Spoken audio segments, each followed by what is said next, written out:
c'est la visite du musée d'art juif de Berlin dans sa configuration contemporaine, qui a donc été construit à côté de l'ancien musée juif qui existait.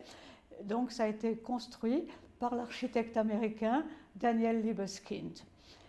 J'ai été saisie en visitant ce musée par, bien évidemment, tout ce qui pénètre dans l'histoire de Berlin. C'est le saisissement, ça. Parce qu'on se demande où l'on va arriver.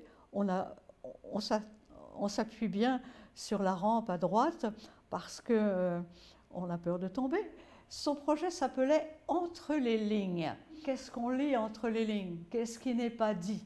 Qu'est-ce qui n'est pas montré, mais qu'on va découvrir? Les deux références principales auxquelles Libeskind s'est attaché, elles sont liées à Berlin aussi. Arnold Schönberg a composé son opéra Moïse et Aaron en 1928. Il était dans un conservatoire qui se trouvait juste à côté de l'ancien musée juif à Berlin. Ça, c'est la première référence. Donc c'est une référence musicale qui est intéressante, évidemment, si on développe sur ce qu'étaient Moïse et Aaron dans l'histoire du judaïsme aussi. La deuxième référence, c'est Walter Benjamin. Et Walter Benjamin habitait le même quartier. Ils étaient tous ensemble dans les mêmes années. Et le texte de Walter Benjamin, sur lequel s'appuie essentiellement Libeskind, c'est sens unique.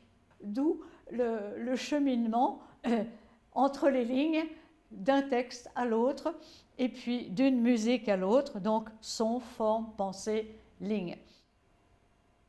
Schönberg se réfugie aux États-Unis et il va continuer à enseigner, et il va enseigner notamment dans cette école où seront venus se réfugier d'autres émigrés allemands, juifs ou non juifs.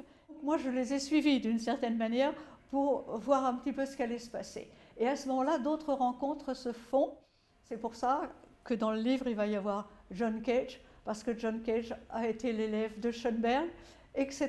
C'est-à-dire qu'ils ont essayé d'être des passeurs, que les lignes ne se sont pas fermées, les lignes ne se sont pas fermées avec eux. Les sons, les formes, les pensées ont continué avec les générations qui se sont saisies ensuite de leur enseignement.